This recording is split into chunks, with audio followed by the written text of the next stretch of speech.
যদি কেউ মনে করে তাহলে এটাই মাধ্যম। শতবার উমরা করে আপনি আপনার মায়ের কিছু করতে পারবেন না, শতবার হজ করে আপনি আপনার মায়ের কিছু করতে পারবেন না। একজন লোক এসে বলছেন, আল্লাহর নবী, আমার মা মারা গেছেন, আমার মা কথা বলতে পারলে কিছু দান করতেন, আমি দান করলে আমার মায়ের নেকি হবে কি? আল্লাহ রসুল বললেন, হ্যাঁ হবে, বুখারী মুসলিম। একজন লোক এসে বলছে, আল্লাহর নবী, আমার আব্বা মারা গেছেন, অর্থ সম্পদ রেখে গেছেন, আমাকে কিছু বলে যাননি, আমি আমার আব্বার নামে দান করলে আমার আব্বার পাপ মিটে যাবে কি? তখন আল্লাহ রসুল বললেন, হ্যাঁ। তখন বললেন না যে ছোট পাপ মিটে যাবে, বড় পাপ থেকে যাবে, এই কথা বললেন না। বললেন, হ্যাঁ তোমার আব্বার পাপ মিটে যাবে। এমন কোনো ইবাদত নেই যেটা আপনি করবেন আর আপনার বাপের পাপ মিটে যাবে, এরকম কোনো ইবাদত দুনিয়াতে নেই। হজ তো আপনার জন্য, উমরা তো আপনার জন্য, রমজান মাসের সিয়াম রোজা তো আপনার জন্য, নামাজ তো আপনার জন্য, তাসবিহ তাহলিল জিকির আজকার তো আপনার জন্য। তো সব ইবাদতই তো নিজের জন্য, তো আর একজনের জন্য কোনটা? সেটাই আল্লাহ রেখে দিয়েছেন আর একজনের জন্য, হলো দান। আর আরো অবাক কথা যে আপনি হজ করে জান্নাত পেতে পারেন, জান্নাত কিনতে পারবেন না। আপনি উমরা করে জান্নাত পেতে পারেন, আপনি জান্নাত কিনতে পারবেন না। আপনি রমজান মাসের সিয়াম রোজা থেকে জান্নাত পেতে পারেন, জান্নাত কিনতে পারবেন না। আপনি 5 ওয়াক্ত সালাত আদায় করে জান্নাত পেতে পারেন, জান্নাত কিনতে পারবেন না। জান্নাত কিনার একটাই পথ, সেটা হলো দান। আল্লাহ তাআলা বলছেন যে আমি তোমাদেরকে তোমার অর্থ সম্পদ এবং তোমাদের জানের বিনিময়ে, তোমাদের অর্থ সম্পদ এবং তোমাদের জানের বিনিময়ে আমি জান্নাত বিক্রি করে দিলাম। এ কথা আল্লাহ বলছে। তার মানে মানুষ টাকা দিয়ে জান্নাত কিনে নিতে পারে। তো এইটা এমন কেন? আর একটা কথা এর মধ্যে নিয়ে আসি, তাহলে আরো ভালো হবে এবং বুঝতে পারবো ঘটনাটা কি। উপার্জনের 4টা পথ আছে দুনিয়াতে। একটা পথ হলো দিন মজুরি, কামলা কিষান, সন্ধ্যার সময় টাকা শেষ। 2 হলো চাকরি, সাধারণত 25 দিনে টাকা শেষ হয়। 3 হলো জমি চাষ, সমান সমান না হয় লস। 4 হলো ব্যবসা। তখন রাসূল সাল্লাল্লাহু আলাইহি সাল্লাম বলছেন, পৃথিবীর মানুষ শোনো, সত্যবাদী বিশ্বস্ত ব্যবসায়ীরা নবীদের সাথে জান্নাতে থাকবে। এই কথাটা ধরে রাখেন, এই কথাটা স্পষ্ট করছে একটু পরে আবার ইনশাআল্লাহ। নবীর সাথে থাকা কাজটা খুব কঠিন। খুব ভালোভাবে মনে আছে, একজন সাহাবী রাসূলের সাথে ছিলেন। তো সন্ধ্যা রাতের দিকেই অজুর পানি আর মেশক নিয়ে এসে রাসূলের কাছে উপস্থিত। আল্লাহ রসুল নেন, অজুর পানি আর মেশক নেন। তো আল্লাহ রসুল খুশি হয়ে বলছেন, সালমা শেতা, তোমার মনে যেটা চাই সেটাই চাও, আমি তোমাকে দিয়ে দেব। চাও, কিছু চাও, আমি তোমার কাজে খুব খুশি হয়েছি। তখন সাহাবী বলছেন, আসআলুকা মুরাফাতাকা ফিল জান্নাত, আমি আপনার সাথে জান্নাতে থাকতে চাই। তখন আল্লাহ রাসূল বলছেন, আওয়া গায়রা জালেক, না না, এটা নয়, এটা নয়, অন্য কিছু চাও। তখন সাহাবী বলছেন যে হোয়া জাকা, ওটাই চাই।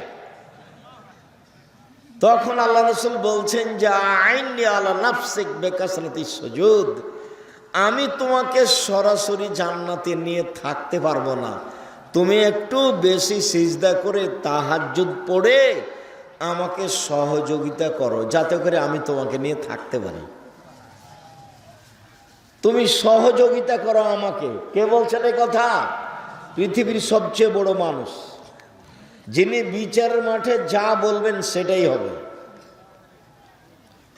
ইনি বলছেন যে তুমি আমাকে সাহায্য করো, আমি যে তোমাকে নিয়ে সাথে জান্নাতে থাকবো, তো তুমি আমাকে সাহায্য করো। কি করে সাহায্য করবা? তাহাজ্জুদ পড়ে। রাতে তাহাজ্জুদ পড়লে আমার সহযোগিতা করা হবে, তখন আমি তোমাকে জান্নাতের নিয়ে সাথে নিয়ে থাকতে পারবো। জান্নাতে রাসূলের সাথে থাকার একটা পথ। আর একটা সহজ পথ বলি। বাচ্চা,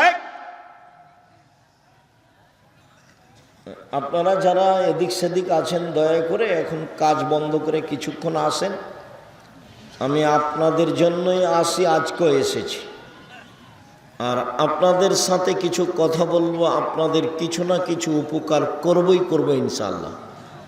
আমি বুঝতে পারছি আব্দুল যা বক্তব্য শোনার তা তো শুনেছেনই। যেহেতু আব্দুল্লাহর বক্তব্য হয়ে গেছে, তো এখন খালি আমরা যেতে বাকি আছি। তো ঠিক আছে, যেহেতু আব্দুর রহিমের বক্তব্য হয়ে গেছে, কাজে এখন আমরা আছি, যেটাকে বলা হয় বোনাসে আছে, আসলে নেই। তো ভালো, আমি আপনাদেরকে অনুরোধ করি ওদের জন্য দোয়া করবেন, ওদের জন্য খিদমত আল্লাহ কবুল করেন, ওদেরকে যেন আল্লাহ মানুষের বদ নজর থেকে রক্ষা করেন, ওদের রুজিতে বিদ্যায় যেন আল্লাহ বরকত দান করেন, ওদের জন্য আল্লাহ সামাজিকভাবে নিরাপত্তা দেন। আমি আপনার ছেলে মেয়ের জন্য আন্তরিকভাবে দোয়া করি, আল্লাহ যেন আপনার ছেলে মেয়েকে আপনার একটা ভালো লক্ষ্য উদ্দেশ্যে পৌঁছে দেয়। উনি সর্বশক্তিমান, উনি পারেন।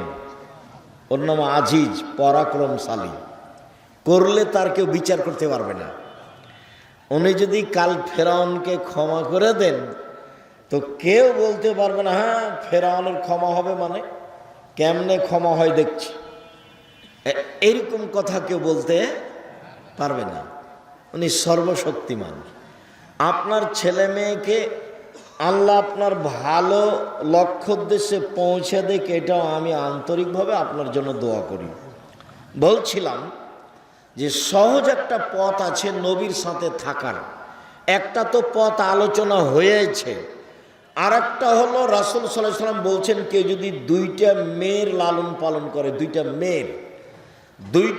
মেয়েরকে যদি লালন পালন করে, তো সেই পিতা নবীর সাথে জান্নাতে এভাবে থাকবে। আঙ্গুল দুটি দেখেন জমা হয়ে আছে, একসাথে থাকবেন। কেউ যদি দুইটা মেয়ের লালন পালন করে। আর একবার বলেছেন কেউ যদি এতিম লালন পালন করে, এতিম, তো নবীর সাথেও থাকতে পাবে জান্নাতে, তবে এরকম একটু ফাঁকা। আর দুইটা মেয়ের যদি লালন পালন হয়, তাহলে এরকম 10টা ছেলে লালন পালন করলে এক নেকি হবে, এ কথা আল্লাহর নবী বলেননি। তবে লালন পালন করবেন কেন? জন্ম দিয়েছেন এই জন্য, ছেলে আপনার, দায়িত্ব আপনার। তাহলে আমরা আপাতত আজকের মতো নবীর সাথে থাকার 1 নাম্বার একটা সুযোগ পেলাম, যে বিশ্বস্ত সত্যবাদী ব্যবসায়ী, সৎ ভালো ব্যবসা। কেন ব্যবসায়ী জান্নাতে যাবে, নবীর সাথে থাকবে, এইটা আমাদের মূল কথা।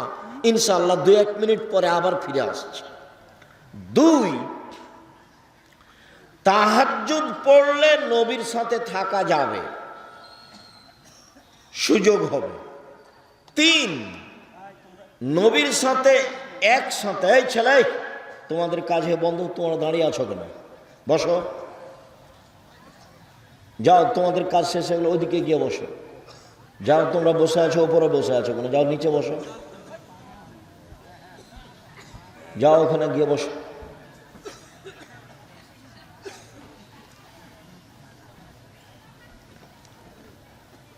দুইটা মেয়ে লালন পালন করলে জান্নাতে নবীর সাথে এইভাবে থাকা যাবে। তাহলে 3, 4 হলো এতিম লালন পালন করলে নবীর সাথে জান্নাতে এইভাবে থাকা যাবে। বোঝা যায় না? মানে একসাথে নয়, পাশাপাশি। তো আমরা দুইটা জায়গায় দু একটা কথা বলি। তার প্রথম কথাটা বলি যে সত্যবাদী ব্যবসায়ী নবীদের সাথে জান্নাতে থাকবেন কেন, এইটার রহস্য কি। তো আরেকটা হাদিস পাশে শুনেন। আল্লাহ রাসূল বলছেন, দেখো, ইয়া মাশারাত তুজ্জার, হে ব্যবসায়ীরা শোনো, ইন্নাল বায়া ইয়াহজুরুল কিযব ওয়াল হালাফ, নিশ্চয় ব্যবসায় কিছু মিথ্যা কথা চলে আসে, কিছু কসম চলে আসে। ফাসুবহু বিসাদাকা, দান করে ওটা মিটিয়ে দাও। তার মানে ব্যবসার একটা বড় দিক হলো দান। এবার আবার ফিরে যাই, দিন মজুরি, কিষান কামলা, যা রুজি উপার্জন হয় তা সেই দিনই শেষ। যারা চাকরি করে সাধারণ পোস্ত 25 দিনে শেষ হয়, 5 দিন ধার কর্য করে চলে। আর যারা জমি চাষ তাদের লসে বা সমান সমান। তাহলে এরা কি ফকির মিসকিনকে দান করতে পারবে, সহযোগিতা করতে পারবে? করবে কি? নাই তো। মায়ে বলছে যে বেটা এই মাসে কিছু টাকা দিয়ে পাঠায়ো, বাড়িতে খুব প্রয়োজন। ঠিক আছে আম্মা, ইনশাল্লাহ চেষ্টা করব। তো এই মাসে এসে জিনিসের দাম বেড়ে গেছে। তো আহাল পরিবার নিয়ে ঢাকায় থাকে, মাসই তো যায়নি, এই মাসে আবার 20 দিনে টাকা শেষ হয়ে গেছে। তো মাকে টাকা কেমনে দিবে? বাপ মাকে টাকা দেওয়ার একটাই পথ, অসহায় মানুষকে সহযোগিতা করার একটাই পথ, সেটা হলো ব্যবসা। ব্যবসা করেই আপনি মানুষের সহযোগিতা করতে পারেন। যার কারণে আমি বলেছি চকলেটের ব্যবসা। আমি চকলেটের ব্যবসা করতে বলিনি, আমি চকলেটের ব্যবসা মানে বলেছি সবচেয়ে কম পয়সার ব্যবসা, যাতে করে লোন নেওয়া না লাগে। লোন নিলে, ঋণ নিলে, ব্যাংকের টাকা উঠালে আপনার জানাজাই হবে না। যাদের লোন থেকে গেছে, মরে গেছে, ওদের যারা জানাজা করেছে তারা ভুল করেছে, ওদের জানাজাই হবে না। শহীদ হয়ে গেলে সব পাপ ক্ষমা হয়, কিন্তু ঋণের টাকা ক্ষমা হয় না। আল্লাহর নবী সালাম ফিরার পূর্বে, প্রত্যেক সালাতে সালাম ফিরার পূর্বে একটা দোয়া পড়তেন, যার নাম দোয়ায়ে মাসুরা। তার শেষ অংশ, তার শেষ অংশের শেষে আছে আল্লাহুম্মা ইন্নী আউযু বিকা মিনাল মা'সাম ওয়াল মাগরাম। আল্লাহ, তোমার কাছে বাঁচতে চাই বড় পাপ হতে, তোমার কাছে বাঁচতে চাই ঋণ কর্য হতে, তোমার কাছে বাঁচতে চাই বড় পাপ হতে, তোমার কাছে বাঁচতে চাই ঋণ কর্য হতে।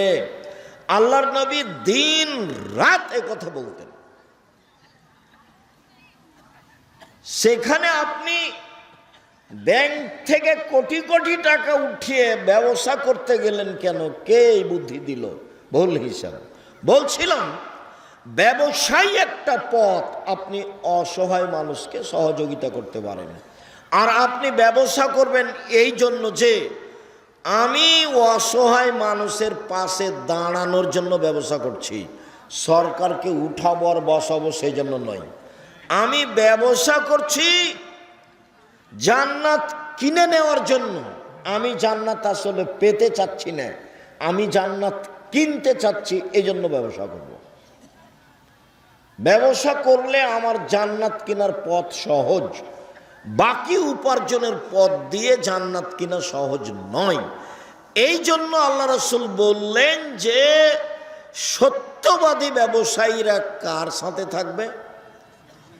নবীদের সাথে থাকবে, তখন আবার বহু বচন, নবীগণের সাথে থাকবেন, শহীদদের সাথে থাকবেন, সিদ্দিক সত্যবাদীদের সাথে থাকবেন। তিনটা শব্দ একসাথে বলেছেন।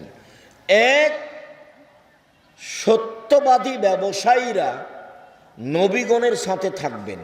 দুই, শহীদদের সাথে থাকবেন। তিন, সত্যবাদীদের সাথে থাকবেন, যারা সিদ্দিক তাদের সাথে থাকবেন।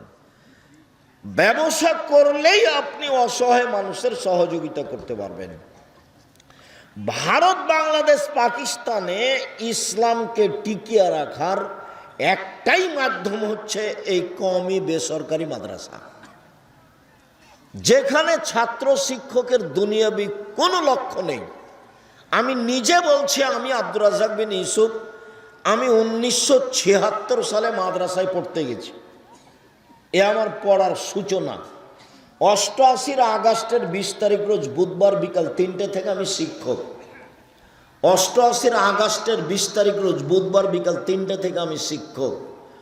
ওই থেকে ওই পর্যন্ত কওমি মাদ্রাসায় পড়েছি।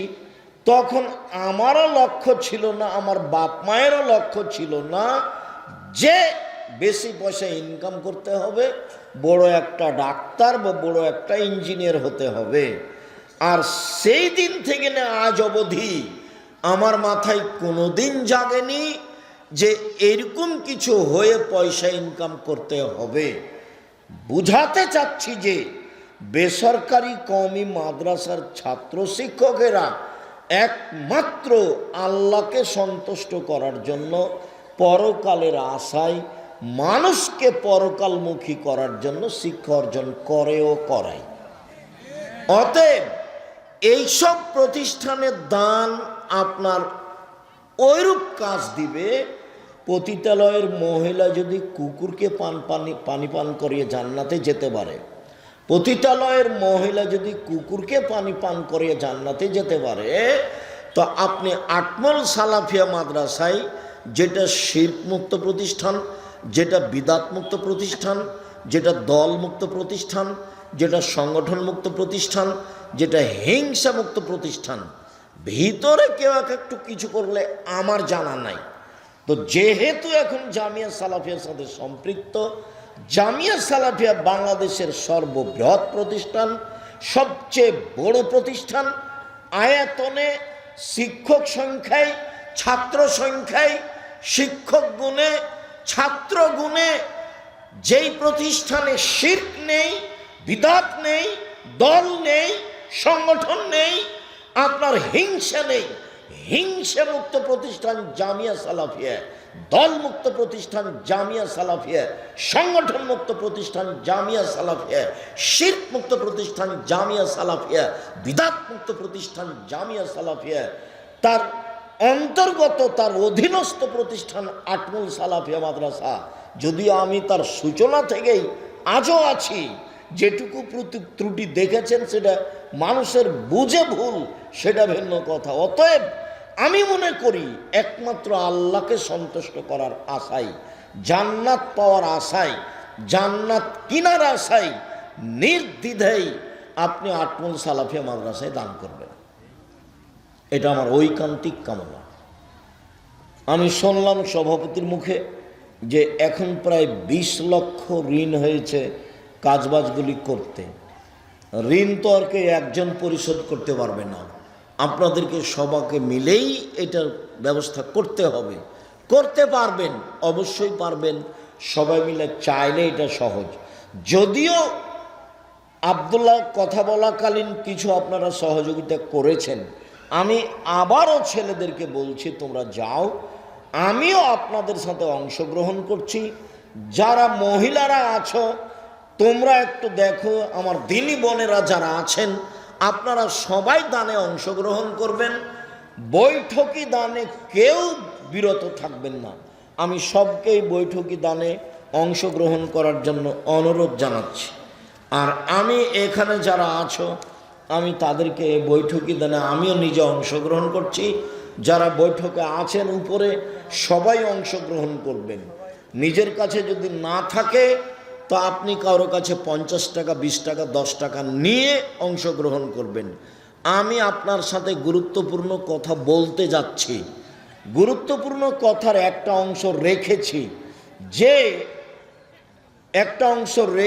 যে দুইজন মেয়ে লালন পালন করলে পিতা জান্নাতে এইভাবে থাকবে, এইটার রহস্য কি, এইটুকু বলার পরে আমরা একটা গুরুত্বপূর্ণ অংশ আংশিকভাবে বলবো ইনশাআল্লাহ।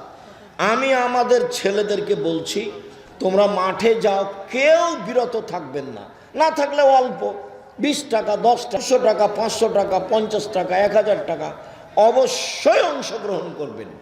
আমাদের মেয়েরা যারা আছো তোমরাও যাও, আমার দিনী বোনেরা যারা আছেন। জাহান্নাম থেকে বাঁচার পথ হচ্ছে দান। তখন আল্লাহ রসুল বললেন, একটা খেজুরের ওই মূল অংশের নিচে যে আটি বীজটার উপরে সাদা অংশটা থাকে, যেটা একেবারেই সামান্য, এই পরিমাণ হলেও দান করে তোমরা জাযাকুমুল্লাহ খায়ের।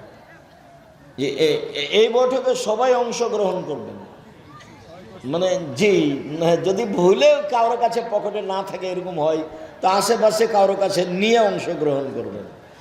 আর যেটুকু দান করব সেটুকু পূর্ণ হবে, যেটুকু দান করব না সেটুকু ক্ষতি হয়ে যাবে। ও হবেই, আমি বুঝতে পারি আর না পারি, ক্ষতি হবেই। রাসূল সাল্লাল্লাহু আলাইহি সাল্লাম বলেছেন ক্ষতি হবে, অতএব ক্ষতি হবে। এই ছেলে, তোমরা বসো, যারা শুধু আদায়ে যাচ্ছে তারা মাঠে থাকবে, চলাচলে আপনারা একটু বসেন, কেউ কাজ দেখাবেন না।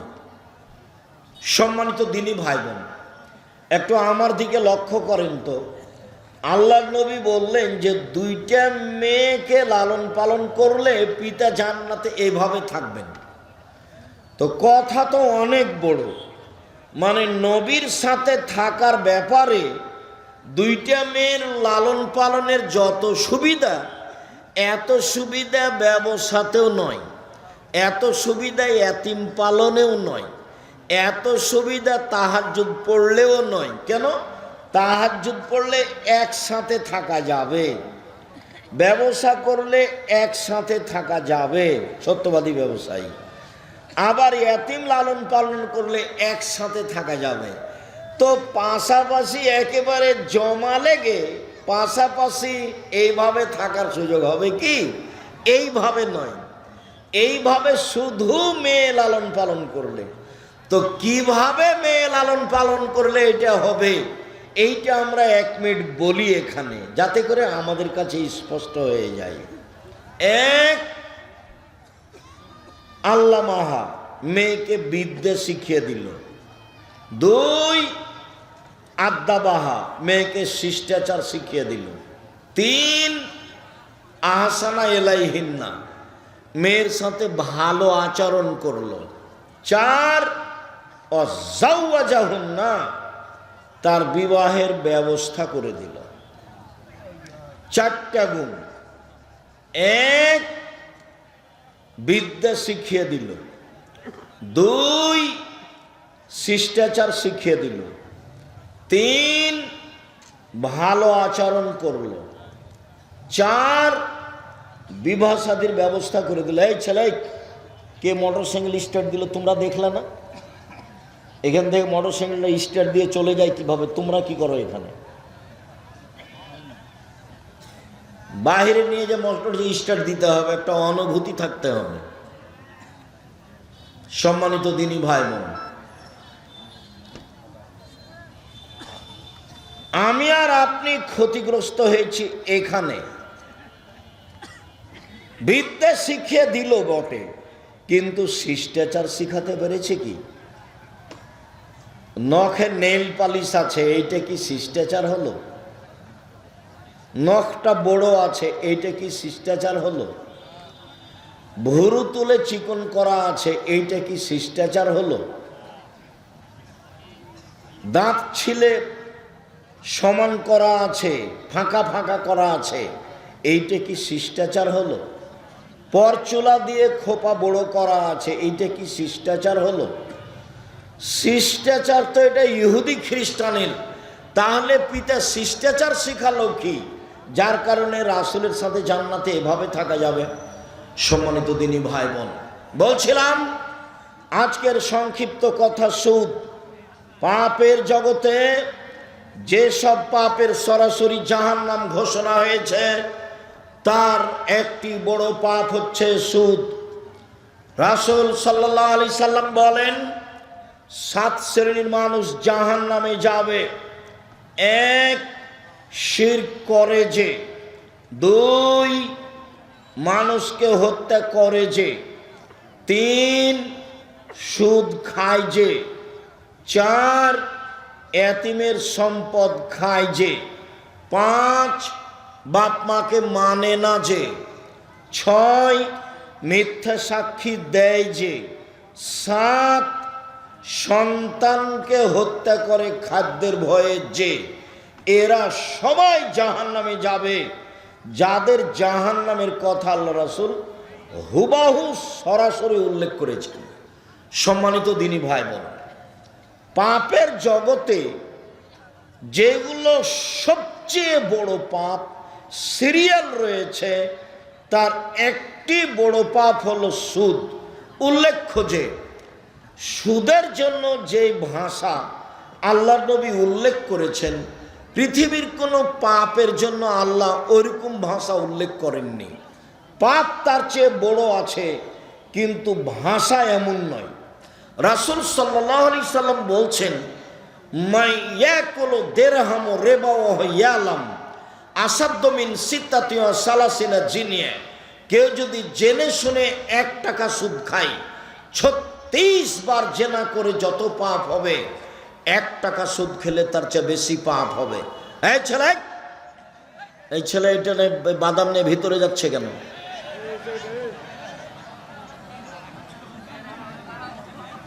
এই অভ্যাস তো খারাপ। কিছুক্ষণ অপেক্ষা করেন। আমি তো গত রাত্রেও প্রোগ্রামে ছিলাম, আজকেও এসেছি, বাসায় যাব। সকালে তো ক্লাস আছে, আবার পরের রাত্রে প্রোগ্রাম আছে। আমি তো এখনো ক্লান্ত হইনি, আমি তো আছি। আপনি প্রয়োজন দেখাচ্ছেন কেন? অল্প কিছুক্ষণ থামেন, আমি আপনার কিছু না কিছু উপকার করব ইনশাআল্লাহ। এই ছেলেরা, তোমরা একটু চতুর্দিকে থাকো। যারা দাঁড়িয়ে আছে তাদেরকে বসার জন্য অনুরোধ করো। যারা দোকানপাটে আছেন তাদের ভুল হয়েছে, আপনারা চলে আসেন, কিছুক্ষণ সামনে অপেক্ষা করুন। সম্মানিত দিনী ভাই বোন, কেউ যদি জেনে শুনে 1 টাকা সুদ খায়, তাহলে 36 বার জেনা করে যত পাপ হবে, 1 টাকা সুদ খেলে তার চেয়ে বেশি পাপ হবে। মনে রাখবেন, জেনা এমন একটা পাপ, রাসূল সাল্লাল্লাহু আলাইহি সাল্লাম বলেন, অবিবাহিত ছেলে মেয়ে যদি জেনা করে, তাহলে তাকে 100 লাঠি পিটিয়ে এলাকা থেকে 1 বছরের জন্য তাড়িয়ে দিতে হবে। তিনি বলেন, বিবাহিত পুরুষ নারী যদি জেনা করে, তাহলে তাকে ইট ঢেল পাথর দিয়ে মেরে ফেলতে হবে। জেনাই এমন একটা পাপ, বিবাহের পরে যদি এটা ঘটে, তাহলে তার বেঁচে থাকার পথ দুনিয়াতে নেই। 3 শ্রেণীর মানুষকে হত্যা করতে হয়, 2 শ্রেণীর মানুষের বাঁচার পথ আছে। 3 শ্রেণীর মানুষকে হত্যা করতে হয়, 2 শ্রেণীর মানুষের বাঁচার পথ আছে। 1 শ্রেণীর মানুষের বাঁচার পথ নেই। 1, কেউ যদি বলে আমি কোরআন মানি না, তাহলে তাকে সরকারিভাবে হত্যা করতে হবে। তাকে ফাঁসির মঞ্চে নিয়ে যাওয়া হয়েছে, গলায় ফাঁস দেওয়া হয়েছে, তখনও বলছে আমার ভুল হয়েছে, কোরআন মাজিদ আল্লাহর বিধান, আমি আমার কথা ফিরিয়ে নিলাম, তাহলে তার ফাঁসি হবে না। 2, আপনি আমাকে হত্যা করেছেন, আমার বাপ মা আপনাকে হত্যা করে নিবে, তার নাম কেসাস, আপনাকে হত্যা করবেই। তবে আপনার বাঁচার পথ আছে। আপনাকে ফাঁসির মঞ্চে নিয়ে যাওয়া হয়েছে, ফাঁস গলায় দেওয়াও হয়েছে। এই সময়তে আমার বাপ মা চিৎকার করে জানাচ্ছে দায়িত্বশীলদের যে আমরা কেসাস নিব না, মাফ করে দিলাম, আমরা কেসাস নিব না, মাফ করে দিলাম। তাহলে আপনাকে ফাঁসির মঞ্চ থেকে নামিয়ে নেওয়া হবে, আপনার ফাঁসি হবে না। তৃতীয় হলো, কেউ যদি বিবাহ করার পরে জেনা করে তাহলে পৃথিবীতে তার বেঁচে থাকার কোনো পথ নেই, কোনো পথই নেই। খুব ভালোভাবে জানা আছে, কোনো একদিন এই মঞ্চে আমরা বলছিলাম, জনক একজন মহিলা রাসূলের দরবারে এসে বলল, আল্লাহর নবী আপনি আমাকে পবিত্র করুন। আল্লাহর নবী বললেন, তুমি বাড়ি ফিরে যাও, তওবা করো, তোমার পাপ ক্ষমা হয়ে যাবে। মহিলাটি বলল, আতুরাদ্দুনি কামা রাদাদ্দা মাইজ ইবনে মালিক, আপনি যেভাবে মাইজ ইবনে মালিকের বিচার না করে ফিরিয়ে দিয়েছিলেন সেইভাবে কি আমাকে ফিরিয়ে দিতে চাচ্ছেন? অন্না হবলা মিনা জেনা, আমার পেটে অবৈধ সন্তান রয়েছে, দয়া করে বিচার করে দেন। আল্লাহর নবী বলেন, আচ্ছা ঠিক আছে, ইরজাই হাত্তা তালে দি, বাড়ি চলে যাও, যেদিন সন্তান প্রসব হবে সেদিন এসো, বিচার করে দিব। মহিলা চলে গেল, সন্তান প্রসব হয়েছে, মুসলিম গ্রন্থে এসেছে, সেই সবেমাত্র জন্ম সন্তানকে নেকড়ায় জড়িয়ে নিয়ে রাসূলের দরবারে এসে বলছে, আল্লাহর নবী এই যে সন্তান প্রসব হয়েছে, বিচার করে দেন। আল্লাহর নবী দৃশ্য দেখে অবাক হয়ে বললেন, ইরজাই, বাড়ি ফিরে যাও, ফারদেই হে, বাচ্চাকে দুধ খাওয়াও, হাত্তা তাফতে মিহে, যেদিন বাচ্চা দুধ ছেড়ে দিবে সেদিন আসছে, বিচার করে দিব। মহিলা বাচ্চা নিয়ে বাড়ি চলে গেল, বাচ্চাকে দুধ খাওয়ালো। 2 বছর পরে বাচ্চা নিয়ে বিচারালয়ে উপস্থিত, তখন বাচ্চার হাতে এক টুকরা রুটি রয়েছে। এই রুটি প্রমাণ করে বাচ্চা খাদ্য খেতে পারে। আল্লাহর নবী বাচ্চাটাকে একজন মানুষের হাতে সমর্পণ করলেন, যাও তুমি এই বাচ্চাটা লালন পালন করো। তিনি বললেন, সঙ্গী সাথী এই যাবো বেহা, তোমরা একে মাঠে নিয়ে যাও, ওয়াহফিরুল্লাহ সাদরেহা, তার জন্য বুক পর্যন্ত একটা গর্ত খোঁড়ো, সুম্মার জেমুহা, গর্ত খোঁড়ে বুক পর্যন্ত মাটিতে পুঁতে দিয়ে চতুর্দিক থেকে ইট ঢেল পাথর মেরে তাকে দুনিয়া থেকে বিদায় করো। সাহাবীগণ বলেন, আমরা তাকে মাঠে নিয়ে গেলাম, গর্ত খুঁড়ে বুক পর্যন্ত মাটিতে পুঁতে দিলাম, চতুর্দিক থেকে ঢেল পাথর মারতে লাগলাম। খালিদ বিন ওয়ালিদ বলেন, আমি একটা পাথর তার মুখের উপরে মারলাম, পাথর মুখে লেগে মুখ ফেটে রক্ত ছিটে খালিদের গায়ে লাগলো। ফাসবাহা, খালিদ গালি দিয়ে বসলেন। খালিদ আল্লাহর নবী বললেন, মাহলে খালিদ, খালিদ থামো, তুমি একে গালি দিও না। এ মহিলা আল্লাহর দরবারে এত তওবা করেছে, এই অপরাধের জন্য আল্লাহর কাছে এত ক্ষমা ভিক্ষা চেয়েছে। বড় থেকে বড় পাপী যদি এরকম ক্ষমা চাই তাহলে তার পাপ ক্ষমা হয়ে যাবে। খালিদ শোনো, মদিনার যত মানুষ রয়েছে সবাকে যদি এই মহিলার তওবা ভাগ করে দেওয়া হয় সবার পাপ ক্ষমা হয়ে যাবে। এই মহিলা আল্লাহর দরবারে এরকম তওবা করেছে, ওকে গালি দিও না খালিদ। ইট ঢেল পাথর দিয়ে তাকে হত্যা করা হলো। আল্লাহর নবী তার জানাজা করলেন, কাফন দাফন করলেন। তিনি ঘোষণা দিলেন তার তওবা কবুল হয়েছে, তার পাপ ক্ষমা হয়ে গেছে। তিনি জানাজা করলেন মানে তার পাপ ক্ষমা হয়ে গেছে। তিনি কাফন দাফন করলেন মানে তার পাপ ক্ষমা হয়ে গেছে। পৃথিবীর সবচেয়ে বড় মানুষ এই কথাটা বলতে পারলেন না, ঠিক আছে যাও, তোমার পাপ ক্ষমা হয়ে গেছে, তোমার বিচার হবে না, এই কথা তিনি বলতে পারলেন না। মুহাম্মদ সাল্লাল্লাহু আলাইহি সাল্লাম শরীয়তের কাছে নিজেই জিম্মি। মানে বলতে চেয়েছে, আপনাকে বিবাহ করার পরে কেউ যদি জেনায় লিপ্ত হয় তাহলে তার পৃথিবীতে বেঁচে থাকার কোনো সুযোগ নেই। শুনুন, সুদের পাপকে আল্লাহ রাসূল বলছেন, কেউ যদি জেনে শুনে 1 টাকা সুদ খায়, 36 বার জেনা করে যত পাপ হবে, 1 টাকা সুদ খেলে তার চেয়ে বেশি পাপ হবে। এবার আপনি বুঝেন সুদের পাপ কি জিনিস। পৃথিবীতে পাপ আছে শিরক করা, ভাষা এরকম নয়। পৃথিবীতে পাপ আছে মহাপাপ, বাপ মায়ের অবাধ্য চলা, ভাষা এমন নয়। পৃথিবীতে মহাপাপ রয়েছে মিথ্যা সাক্ষী দেওয়া। বগুড়া জেলে বহু মানুষ আছে 20 বছর থেকে 30 বছর থেকে ও নিজেই জানে না আমি কেন জেলে। জজ জানে না ঘটনা কি, উকিল জানে না ঘটনা কি, সাক্ষী জানে না ঘটনা কি।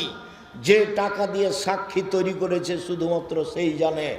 সাক্ষী জজের সামনে বলছে আমি তাকে 2 চোখে মারতে দেখেছি, যার কথা বলছে সে সেদিন বগুড়াতেই ছিল না। 20-30 বছর থেকে জেলে আছো, নিজেই জানে না কেন জেলে। শুনুন, মিথ্যা সাক্ষী মহাপাপ। এরপরেও ভাষা এমন নয়, সম্মানিত দিনী ভাই বোন, মানুষকে হত্যা করা মহাপাপ।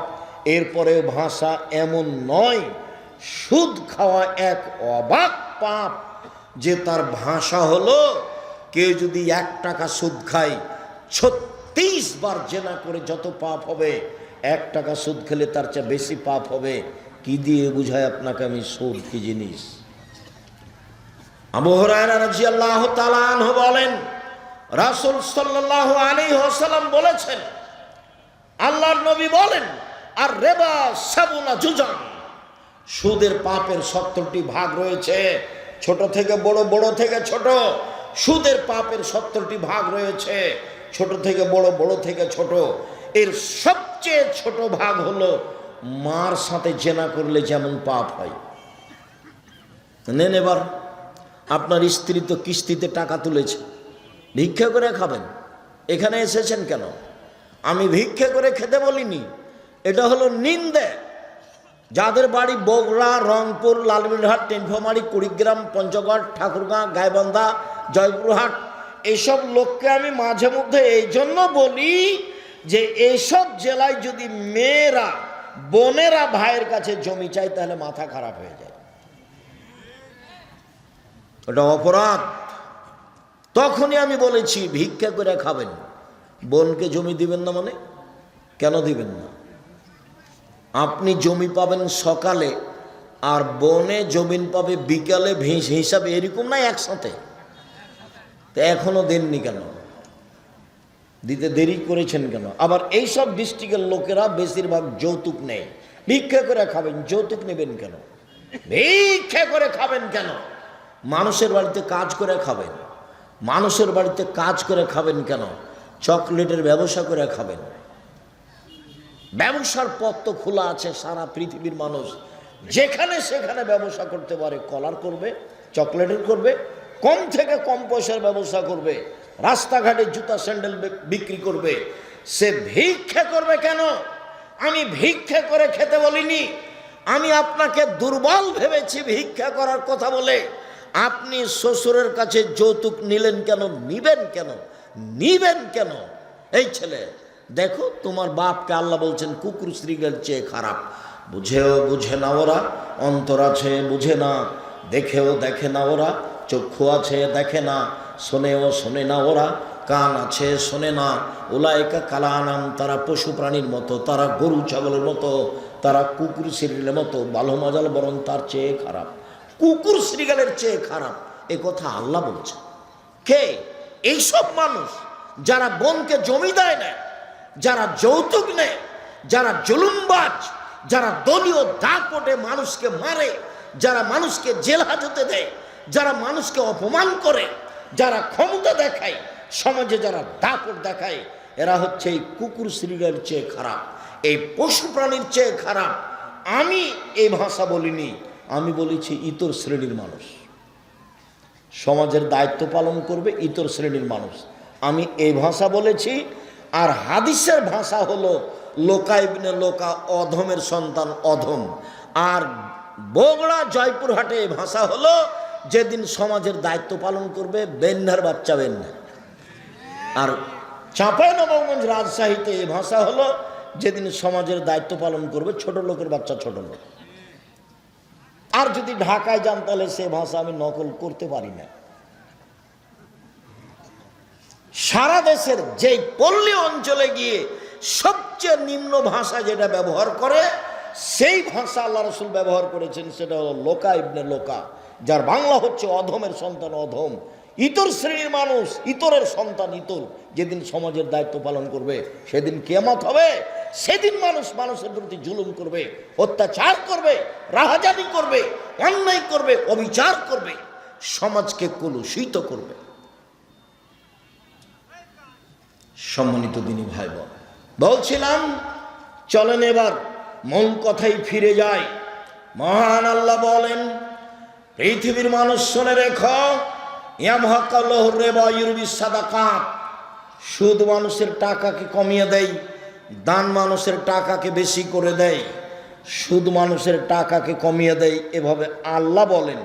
আর আল্লাহর নবী বলেন, ইন্নার রিবা ওয়াইন কাসরা ফাইন্না আকিবাতুহু তাসিরু লাকাল্লিন, যদিও সুদ বাহ্যিকভাবে টাকা বেশি মনে হচ্ছে, এর পরিণতি হলো নিঃস্ব। শুনুন, আল্লাহ বলছেন সুদ খেলে টাকা কমে যাবে, নবী বলছেন সুদ খেলেও নিঃস্ব হবে। আমি বলছি দুইটার সমন্বয়ে, সুদ খেলে তাকে ভিক্ষা করে খেতে হবে, বাড়ি গাড়িও থাকবে না। দেখবেন আপনাদের গ্রাম থেকে কত যারা কিস্তিতে টাকা উঠাতো, তাদের বাড়িও নেই। সুদ খেলে টাকা কমবে কিভাবে? সুদ খেলে কিছু লোকের কাছে টাকা চলে যাবে, বাকি লোক নিঃস্ব হয়ে যাবে। পৃথিবীতে যখন সুদ চালু হবে, পৃথিবীর কয়েকটা বড় দেশে টাকা চলে যাবে, বাকি দেশগুলি দেউলিয়া হয়ে যাবে। কেন হবে? যেই ভাষাটা আমি বলছি সেটা আমি শুনেছিলাম আব্দুল্লাহর বক্তব্যে, এর আগে আমি ওইভাবে জিনিসটা স্পষ্ট হতে পারিনি। শুনুন, আপনাকে আমি দেখাচ্ছি কেন মানুষ নিঃস্ব হবে, হওয়ার কারণ কি, কেন মানুষের টাকা কমে যাবে, কেন আল্লাহ এভাবে বললেন, কেন নবী এভাবে বললেন। শোনেন, মুদ্রার জন্ম হয়েছে বিনিময় ব্যবহার হওয়ার জন্য। বিনিময়ে টাকার জন্ম বিনিময়ে ব্যবহারের জন্য। বিনিময় কি? আমি একটা বোতল নিয়েছি পানির, 10 টাকা দিয়েছি বিনিময়ে, এই যে তার জন্ম হয়েছে বিনিময়ে ব্যবহারের জন্য। আমি 10 কেজি চাউল কিনেছি, বিনিময়ে ডলার দিয়েছি, এই যে ডলারের জন্ম হয়েছে বিনিময়ে ব্যবহারের জন্য।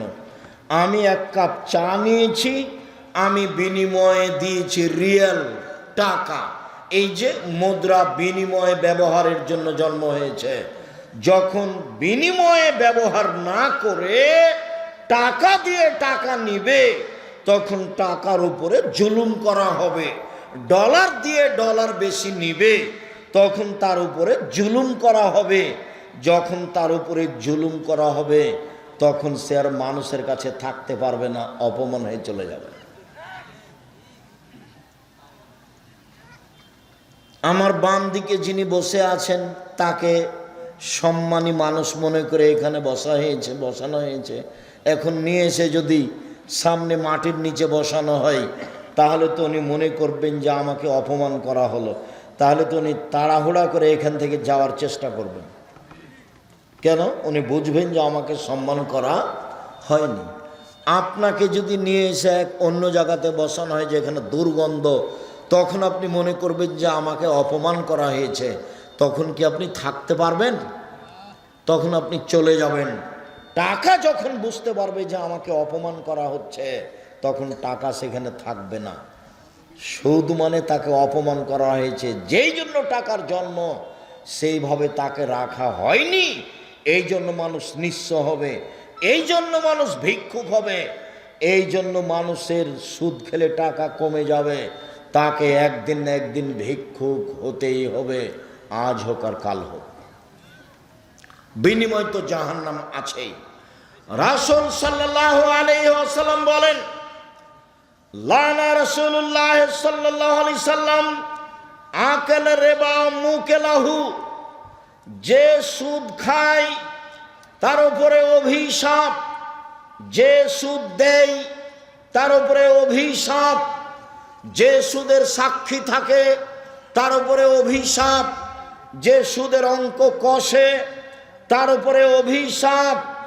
এরপরে বললেন আল্লাহ নবী, যে পরচুলা ব্যবহার করে তার উপরে অভিশাপ, যে গায়ে উল্কি করে তার উপরে অভিশাপ, যে আপনার ভুরু তুলে চিকন করে তার উপরে অভিশাপ, যে আপনার দাঁত ছিলে চিকন করে তার উপরে অভিশাপ, যে জুতা স্যান্ডেল উঁচু পায়ে দিয়ে নিচেকে লম্বা মেয়ে দেখায় তার উপরে অভিশাপ, যে ব্রেসিয়ার ব্যবহার করে নিজেকে কম বয়সের দেখায় তার উপরে অভিশাপ সিরিয়াল রাসূল সাল্লাল্লাহু আলাইহি সাল্লাম এইভাবে অভিশাপ করতে লাগলেন। তিনি বললেন, লানাল্লাহু আল মুতাশাব্বিহিনা মিনার রিজালি বিন নিসায়ে, ওই সব পুরুষের উপরে অভিশাপ যারা মহিলাদের পোশাক পরে, মহিলাদের বেশ ধারণ করে। ওই সব নারীর উপরে অভিশাপ যারা পুরুষের পোশাক পরে, পুরুষের বেশ ধারণ করে, পুরুষের জুতা স্যান্ডেল পরে, পুরুষের শার্ট প্যান্ট পরে, পুরুষের কাপড় পরে, ওদের উপরে অভিশাপ। সম্মানিত দিনী ভাই বোন, রাসূল সাল্লাল্লাহু আলাইহি ওয়াসাল্লাম বললেন বেলাল রাদিয়াল্লাহু তাআলা আনহুকে, বেলাল তুমি যে খাইবার থেকে এসেছ বার্নি খেজুর নিয়ে, তো এই খাইবারের কি সবই খেজুরের কম? তখন বেলাল রাদিয়াল্লাহু তাআলা আনহু বললেন, জি না, আল্লাহর নবী, খাইবারের সব খেজুর এইরূপ নয়। ইন্দানা তামারুন রাদিউন, আমাদের কাছে ছিল কীট খেজুর, সাধারণ দুর্বল কম দামের খেজুর। বেনা সাইন বে সাইন, 2 সা দিয়ে 1 সা কিনেছি। দুর্বল খেজুর 2 সা দিয়েছি, 5 কেজি দিয়েছি, আর 2.5 কেজি নিয়েছি ভালোটা। তখন আল্লাহ রসুল বলছেন, ও আইনুর রেবা, ও এটাই তো প্রকৃত সুদ, ও আইনুর রেবা, এটাই তো প্রকৃত সুদ। যেটাই হুবাহু বেশি আসে সেটাই প্রকৃত সুদ। সম্মানিত দিনী ভাই বোন, সুদ মহাপাপ। রাসূল সাল্লাল্লাহু আলাইহি সাল্লাম বলেন, লা ইয়াদখুলুল জান্নাতা লাহবুন নাবাতা মিনাস সুহতে, অবৈধভাবে যাদের শরীর বাড়ে তারা জাহান্নামে যাবে। কুল্লু লাহমিন নাবাতা মিনাস সুহতে কানাতিন নার আওলা বিহি, যেই ছেলে মেয়ের শরীর, ব্যক্তির শরীর সুদের টাকায় বাড়ে, ওর জন্য জাহান্নাম যথেষ্ট। আবু সাঈদ খুদরি রাদিয়াল্লাহু তাআলা আনহু বলেন, রাসূল সাল্লাল্লাহু আলাইহি সাল্লাম বলেছেন, লা ইয়াদখুলুল জান্নাতা জাসাদুন গুযিয়া বিল হারাম, ওই শরীর জান্নাতে যাবে না যেই শরীর হারাম উপায়ে বাড়ে। আর হারামের যত পথ রয়েছে, হারামের যত পথ পন্থা রয়েছে উপার্জনের, সবচেয়ে ন্যাক্কারজনক, নোংরা, ঘৃণিত পথ হচ্ছে সুদ। সুদ দিয়ে টাকার উপরে জুলুম করা হয়। সুদ খেলে মানুষ ভিক্ষুক হয়, সুদ খেলে মানুষ নিঃস্ব হয়, সুদ খেলে সমাজের টাকা 2-1 জনের কাছে চলে যায়, সমাজ নিঃস্ব হয়ে যায়। মানুষকে ভিক্ষুক বানানোর সবচেয়ে বড় মাধ্যম হলো সুদ। সম্মানিত দিনী ভাই বোন, যার কারণে রাসূল সাল্লাল্লাহু আলাইহি সাল্লাম বলেন, পৃথিবীর মানুষ শুনে রেখো, খাওলা রাদিয়াল্লাহু তাআলা আনহা বলেন, ইন্না হাযাল মাল হুলওয়াতুন খাজিরা, এই সম্পদ হচ্ছে মিঠা বস্তু, যে তাকে বৈধভাবে খায় তার জন্য বরকতের বিষয়, যে তাকে বৈধভাবে উপার্জন করে না তার জন্য জাহান্নাম রয়েছে। সুদের ফলাফল জাহান্নাম। আল্লাহর নবী বললেন, পৃথিবীর মানুষ শোনো, তোমরা নিঃস্ব গরিব হয়ে যাওয়া এই ভয় আমি করি না, আমি মুহাম্মদ সাল্লাল্লাহু আলাইহি সাল্লাম ভয় করি। তোমরা পয়সা উপার্জনের প্রতিযোগিতায় নেমে যাওয়া, যেমনভাবে পূর্বের লোক নেমেছিল, চিন্তা ভাবনা ছাড়াই অপ্রয়োজনীয়ভাবে অবৈধভাবে পয়সা উপার্জন করবে, তোমাদেরকে পয়সা ধ্বংস করে দিবে, যেমনভাবে পূর্বের মানুষকে ধ্বংস করেছে। একবার আল্লাহ রাসূল বলছেন, বসে তাত আলাইকুমুদ দুনিয়া কামা বসে তাত মান কানা কাবলাকুম, পৃথিবী তোমাদেরকে এইভাবে তুলে ধরা হবে। দেখো টাকার টাকা, কত কলা কৌশল, কত নিয়ম, কত ইন্স্যুরেন্স, কত পথ পন্থা টাকা উপার্জনের। তোমরা এসব টাকা উপার্জনে নেমে যাবা, তখন এই টাকা ধ্বংস করে দিবে, এ আশঙ্কা, এ ভয় আমি করি। সম্মানিত দিনী ভাই বোন, সাবধান থাকবেন। রাসূল সাল্লাল্লাহু আলাইহি সাল্লাম বলেছেন, অবৈধ পয়সা আল্লাহ কবুল করেন না। কেউ যদি অবৈধ পয়সা আল্লাহর পথে দেয়, তারপরে যদি হাত তুলে দোয়া করে, কান্নাকাটি করে, তার ইবাদত কবুল হবে না। এই জন্য যার তার খাদ্য অবৈধ আছে, তার পোশাক অবৈধ আছে, তার পানি অবৈধ আছে, তার জীবিকা নির্বাহ অবৈধ, মর্মে আমি সকল দিনী ভাই বোনকে সুদের মতো হারাম পথ পন্থা থেকে বেঁচে থাকার জন্য আন্তরিকভাবে অনুরোধ জানাচ্ছি। দিন রাত বলে আসছি, 4টা কাজ করবেন। 1, 5 ওয়াক্ত সালাত। 2, হালাল রুজি। 3, কোরআন তেলাওয়াত। 4, আড্ডা পিটা চিরদিনের জন্য হারাম। দোকানে বসে আড্ডা পিটবেন না, মোবাইল নিয়ে আড্ডা পিটবেন না। সকল দিনী ভাই বোনকে আমরা সন্ধ্যা থেকে এখন পর্যন্ত যেসব আলোচনা করে আসলাম সেগুলি অনুযায়ী চলার জন্য আন্তরিকভাবে অনুরোধ জানিয়ে আজকের যে আলোচনা সেটা আপনি পাবেন উপদেশ বইয়ে আছে। আর আমি হাতে কলমে শিখিয়ে দেওয়ার জন্য নামাজ শিক্ষা বইটা লিখেছি। আর আল ইতেসাম পত্রিকা একটা ফ্রি পাওয়া যাবে, একটা কিনলে আমি নিজে কিনেছি ফ্রি দেওয়ার জন্য। আর এই ফতোয়া সিরিজ বইয়ে 1000 ফতোয়া আছে, যেটা মুফতিদের মাধ্যমে আমি নিজে বৈঠকে থেকে সংশোধন করে এই বই বের করা হয়েছে। ফতোয়া সিরিজ, ফিকুল হাদিস ফতোয়া সিরিজ, 1000 প্রশ্নের উত্তর আছে। অতীব গুরুত্বপূর্ণ বই। সকল দিনী ভাই বোনকে আমরা অনুরোধ জানাচ্ছি, অবশ্যই কথা মেনে চলার চেষ্টা করবেন এবং বইগুলি সংগ্রহ করবেন। কয়েকটি জিজ্ঞাসা আমার আছেন, আল্লাহুম্মা সাল্লি আলাইহি আল্লাহুম্মা বারিক আলাইহি। আমার দিনী বোন ভাইরা যারা আছেন অবশ্যই আপনার এই আটমল সালেফে মাদ্রাসায় নিজের প্রতিষ্ঠান মনে করে দানের হাত প্রশস্ত রাখবেন। সকল দিনী ভাই বোনকে আমি সম্ভবপর দান করার অনুরোধ জানিয়ে কয়েকটা জিজ্ঞাসার উত্তরে চলে গেলাম। বই হয়তোবা আমার হাতের ডান দিকে আছে বা কোথায় আছে দেখেন। সব বইগুলি সম্ভবপর নিয়ে যাবেন। আরও এক ভাই 1000 টাকা দিয়েছেন। আল্লাহুম্মা সাল্লি আলাইহি আল্লাহুম্মা বারিক আলাইহি। আল্লাহ যে যা দান করছে তুমি তা কবুল করো। আমি আপনাদের জন্য আন্তরিকভাবে দোয়া করি, আল্লাহ যেন আপনাদের দান কবুল করেন। আল্লাহুম্মা সাল্লি আলাইহি আল্লাহুম্মা বারিক আলাইহি। সত্য অবিরম স্বামী সরকারি চাকুরিজীবী ছিলেন। স্বামী মারা যাওয়ার পর সরকার যে টাকা দেয় সেই টাকা খাওয়া হালাল না হারাম তা নিতে পারেন, তবে যা বাড়ছে তা আপনি ফকির মিসকিনকে দিয়ে দিবেন।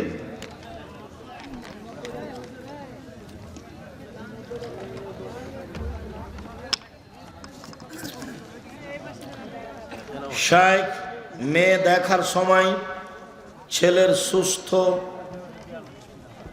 ছেলের সঙ্গে কে কে যেতে পারবে? তার বোন, তার মা যেতে পারে, ভাই পিতা নয়। হুজুর আমি প্রায় সব সময় অসুস্থ থাকি, আমার জন্য একটু দোয়া করবেন। আল্লাহুম্মা সাল্লি আলাইহি বারিক আলাইহি আজহিবিল বাস রব্বান নাস আসফান্তা সাফিলা সেফাইল্লা সেফাগুর সেফুলাইদুর সাকামা। শায়েখ আমার স্ত্রী অসুস্থ, আপনার কাছে দোয়া চেয়েছে, আন্তরিকভাবে দোয়া করি। আজহিবিল বাস রব্বান নাস। বিদেশ থেকে একজন 10,000 টাকা দিয়ে দোয়া চাইছে। বিদেশ থেকে এক ভাই 10,000 টাকা দিয়েছেন। আল্লাহুম্মা সাল্লি আলাইহি আল্লাহুম্মা বারিক আলাইহি। আল্লাহ তুমি তাকে হেফাজতে রাখো, তার অর্থ সম্পদে বরকত নিরাপত্তা দান করো। আপনি যে স্টেজে বসে আছেন সেই স্টেজের জিনিসপত্র 3টি দুর্গা পূজায় ব্যবহার করা হয়েছে। ওর টাকা হারাম, ওইগুলো জিনিসটা হারাম নয়, বুঝনি? এই মাইক ব্যবস্থাপনা হারাম নয়, ওখানে যে টাকা উপার্জন হয়েছে ওটা হারাম। ছুরি দিয়ে জবে করা যায়, তো কেউ গরু জবে না করে মানুষ হত্যা করেছে, তো ছুরি অপরাধী না যে জবে করেছে সে অপরাধী? মৃত ব্যক্তির ছবি মোবাইলে রেখে পরে সেই ছবি বা ভিডিও দেখা যাবে? যাবে না। কিছু ওয়াক্তের নামাজ উচ্চ স্বরে এবং কিছু ওয়াক্তের নামাজ চুপে করে পড়ি কেন? নবী বলেছেন এই জন্য। কোন কোন কাজ করলে রোজা নষ্ট হয় না? তোমার জিজ্ঞাসা ভালো নয়। ফেতরার পরিমাণ কত? 2.5 কেজি। রমজানে তারাবির নামাজ কত রাকাত? 8 রাকাত। আইনে রাসূল সাল্লাল্লাহু আলাইহি সাল্লাম বইয়ে ফরজ সালাত পর প্রায় 16-17টি দোয়া আছে। ফরজ সালাতের পর কেন?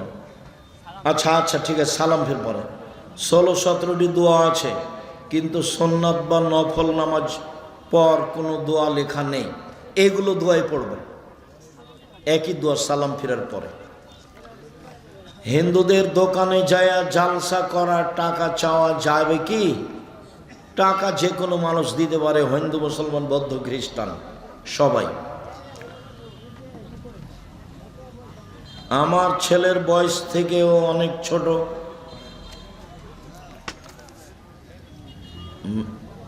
রোজাদারের দোয়া কি কবুল হয়?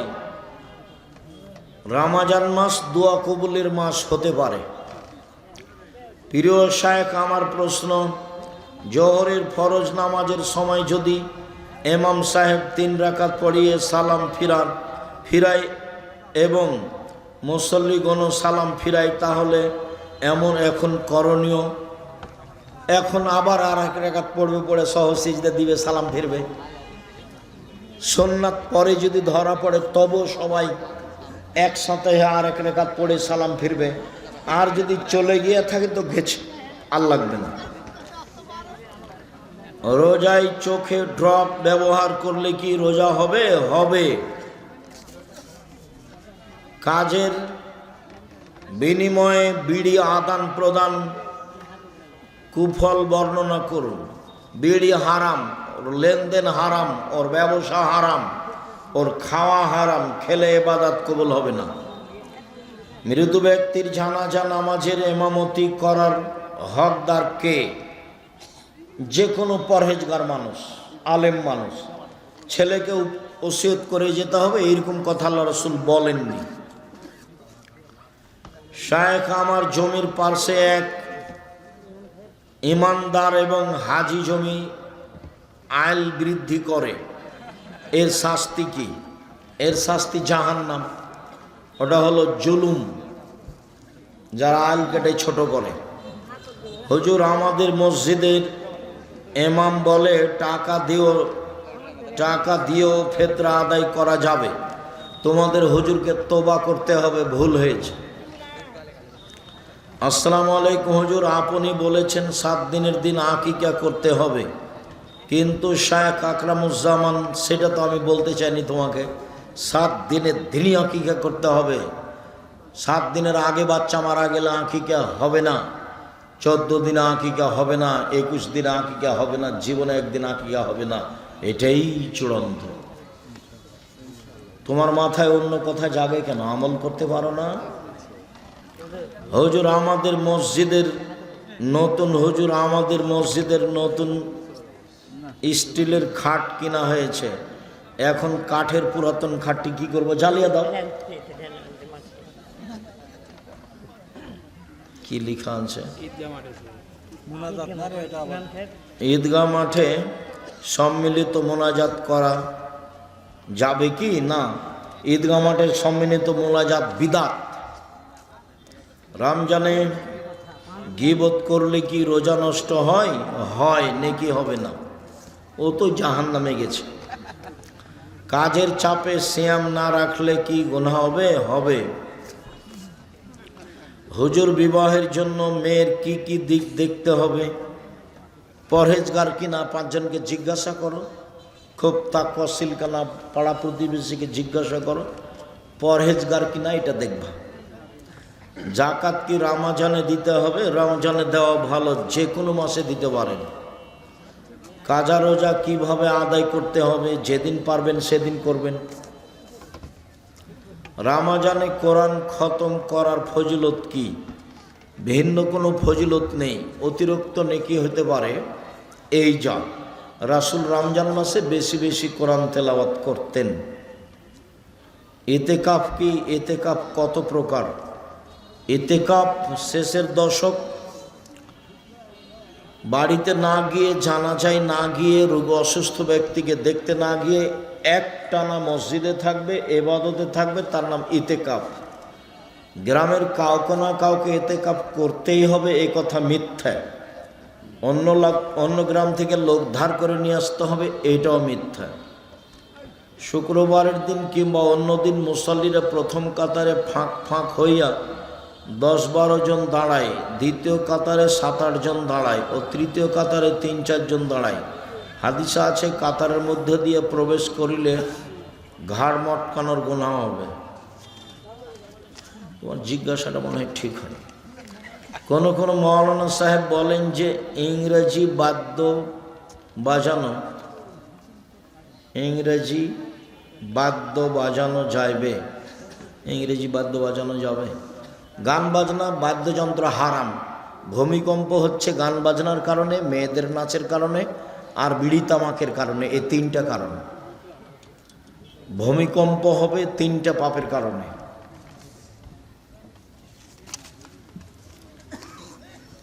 মৃত ব্যক্তির কবরের উপরে 3 দিন পর শত শত কাক এসে চলে যায়। এর কারণ কি? এর কোনো কারণ মানুষ জানে না। ভালো ধারণা রাখতে হবে মানুষের উপরে। দোয়া করবেন ওখানে গিয়ে, দান করবেন তার নামে। ভাত খাওয়ার শুরুতে বিসমিল্লাহ ভুলে গেলে বিসমিল্লাহ ওয়ালাহু আখিরা। আমাদের যৌথ পরিবার এমন অবস্থায় পূর্ণ পর্দা করা সম্পূর্ণ এখন পর্যন্ত সম্ভব হয় নাই। আমাদের বাসাও তো বউয়েরা আছে, 3 জন আছে, সবাই আছে, আব্দুল্লাহ, আব্দুর রহমান, আব্দুর রহিম আছে। আমাদের তো সরিষার সমপরিমাণ পর্দার ব্যতিক্রম আমরা দেখতে পাই না। এখন তোমার যে কেন হয় না? মহিলারা স্বামী তালাক করতে পারবে কি না? খোলা তালাক নিতে পারবে। কাজীর কাছে গিয়ে খোলা তালাক লেখে নিয়ে ওর কাছে পাঠিয়ে দিবে। আর যদি মোহর কিছু নিয়ে থাকে তো দিয়া পাঠিয়ে দিবে। 30 দিন পরে অন্য জায়গাতে বিবাহ বসবে। আর স্বামী যদি তালাক দেয় তাহলে 90 দিন থামতে হবে। জামাত শুরু দেখিয়া টুপি ছাড়া 1 রাকাত সালাত পড়ার পর স্মরণ হলো টুপি মাথায় নাই, আর টুপি দিতে হবে না মাথায়, সালাত শেষ হোক। এই প্রশ্ন কমাও। আমি ভুল করে আমার মেয়ের জন্য 2টি ছাগল আকিকা দিয়েছি, ভুল হয়েছে, আল্লাহ মাফ করো। ইশরাকের নামাজ সপ্তাহে কয়দিন পড়া উত্তম? সপ্তাহে হিসাব নেই, মাঝে মধ্যে পড়বেন। ফরজ নামাজের পর একাকী মোনাজাতের অনেক হাদিস, যখন ভালো লাগে করেন। প্রিয় শায়েখ, আমার স্ত্রী তার কথা ও আচরণের দ্বারা আমাকে কষ্ট দেয়, এখন আমার কি করণীয়? বোঝাতে থাকো, ওর প্রশংসা করো খুব। বইয়ের প্রশংসা করতে হয়, খালি নিন্দা করতে হয় না, আর গালি দিতে হয় না। খুব প্রশংসা করে খুব বুঝে যদি না হয় তালাক দিয়ে দিও।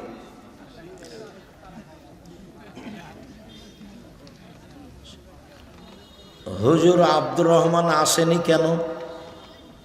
আব্দুর রহমানেরও নাম আছে? ওকে আজকে একটু অসুস্থভাব দেখলাম। আচ্ছা আচ্ছা। আসসালামু আলাইকুম প্রিয় শায়েখ, আমি আপনার সাথে দিনের দাওয়াত দিতে চাই। ইসলামের জন্য আপনার সাথে থেকে কাজ করতে চাই। যাও জামিয়া সালাফিয়া, দেখো অনেক ছেলেরা আছে, তোমার এদের সাথে কোনো কাজ হয় কি না। আবদুল্লাহর তো মক্তব চালু আছে, একবারে টেকনাফ থেকে তেঁতুলিয়া পর্যন্ত, এখন পর্যন্ত 650 মক্তব চলে। থাকা ফ্রি, খাওয়া ফ্রি, যাওয়া ফ্রি, আসা ফ্রি, বই ফ্রি। কখন যেতে হবে ওদের সাথে যোগাযোগ রাখো, যে প্রশিক্ষণ নাও, থাকো, খাও। মোয়াল্লিম আমাকে বললেন মদিনায় তোমাকে কমপক্ষে 8 দিন থাকতে হইবে এবং 40 ওয়াক্ত নামাজ পড়তে হইবে। মোয়াল্লিম অপরাধ করেছে, মোয়াল্লিমকে আল্লাহর কাছে ক্ষমা চাইতে হবে। আপনার ভুল হয়েছে। মন চাইলে মদিনায় যাবেন, না চাইলে যাবেন না। মদিনায় হজের কিছু নেই। আল্লাহ তুমি আমাদের কবুল করো, যারা মারা গেছে তাদের ক্ষমা করো।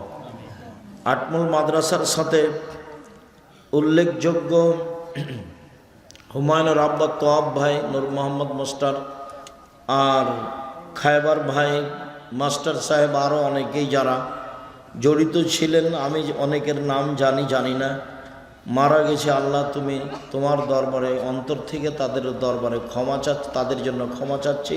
তুমি তাদেরকে ক্ষমা করো, তাদের কবরের শাস্তি মাফ করো, তুমি তাদের কবরকে প্রশস্ত করো। আমাদের আটমল সালাফিয়া মাদ্রাসার সাথে এতদা অঞ্চলের যত পুরুষরাই জড়িত আছে, যারা চলে গেছে, তুমি তাদের কবরের শাস্তি মাফ করো, তুমি তাদের কবরকে প্রশস্ত করো, আলোকিত করো। এতদা অঞ্চলে এবং আমার সকল দিনই ভাই বোন যারা অসুস্থ, বাড়িতে হাসপাতালে, তুমি তাদের আরোগ্য দান করো, সেবা দান করো। আমরা যারা বিভিন্ন জায়গায় আছি, তোমাকে সন্তুষ্ট করতে চাই, আমাদের ভুল ত্রুটি ক্ষমা করো, আর তুমি আমাদেরকে তোমার রাসূলের পদ্ধতি অনুযায়ী চলার তৌফিক দান করো। বিশেষভাবে সুদের মতো হারাম পাপ থেকে রক্ষা করো। আটমল সালাফিয়া মাদ্রাসা কবুল করো, এটাকে তুমি আমাদের পরকালের বিনিময় হিসাবে কবুল করো। তোমার দরবারে এই জোরালো দাবি দোয়া রেখে আজকের সংক্ষিপ্ত আলোচনা এখানে শেষ করলাম। সুবহানাকা আল্লাহুম্মা ওয়া বিহামদিকা আশহাদু আল্লা ইলাহা ইল্লা আনতা আস্তাগফিরুকা ওয়া আতুবু ইলাইক। আসসালামু আলাইকুম ওয়া রাহমাতুল্লাহ।